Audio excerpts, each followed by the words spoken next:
आज चाहिँ मैले बनाएको मासु देखाउँछु ल। मैले चाहिँ खालि सुम कराई बसाएर थोरै तेल हालेँ। मलाई चाहिँ धेरै तेल मन परेन। अनि मैले चाहिँ पहिला नै प्याज काटेर राखेको थिएँ।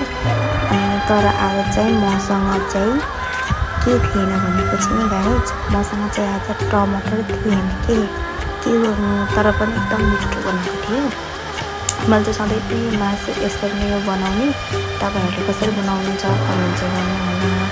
मैले चाहिँ सधैँभरि यसरी नै हो कि बनाउने। कति दिनपछि खाना पाएको थिएँ मासु। एकदम धेरै एक्साइटेड थिएँ क्या, किनभने चाहिँ मेरो मासु नखानु भइसकेको थियो कि धेरै भइसकेको थियो। म मासु नखाने, मेरो शरीरमा चाहिँ एलर्जी आएको थियो। सो त्यही भएर चाहिँ मैले मासु नखाने भनेर सोचेको थिएँ। फेरि यस्तो दलदल लागिरहेको थियो नि, के गर्नु। म त पैसा पनि थिएन, गएर उधारो लिएर आइदिइहालेँ क्या। तपाईँहरू चाहिँ मासु कसरी पकाउनुहुन्छ मलाई थाहा भएन, तर चाहिँ मैले चाहिँ पहिला यस्तै रातो बनाउँछु सधैँ, तर 2-4 दिन केही पनि हाल्दिनँ कि, लास्टमा हाल्छु।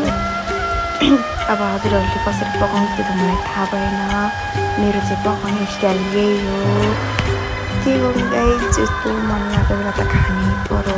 यस्तो तलतल लागिरहेको बेला त, अनि त्यो माथि मलाई मात्रै भएको भए पनि हुन्थ्यो कि, मेरो बच्चालाई पनि त्यस्तै तलतल लागिरहेर चाहिँ कि कतिखेर खाना पाउँछु जस्तो भएको रहेछ। सो हेर्न सक्नुहुन्छ, म चाहिँ हल्का पानी पनि हाल्छु, किनभने चाहिँ हामी 3जना छौँ, हामी चाहिँ पुग्दैन। अनि मैले चाहिँ हल्का अन्तिघर पनि दिनुपर्छ नि त, त्यही भएर म चाहिँ हल्का पानी हालेँ गाइस। तर मैले चाहिँ खाएको देखाएन कि, म चाहिँ यस्तो खाएको देखाउन सक्दैन कि गाइस, लाज मान्छु, लाज। हेर्न सक्नुहुन्छ, देख्दै कस्तो टेस्टी भएको छ कि, मुली पानी ननिस्किनु ल, मेरो चाहिँ निस्किसक्यो।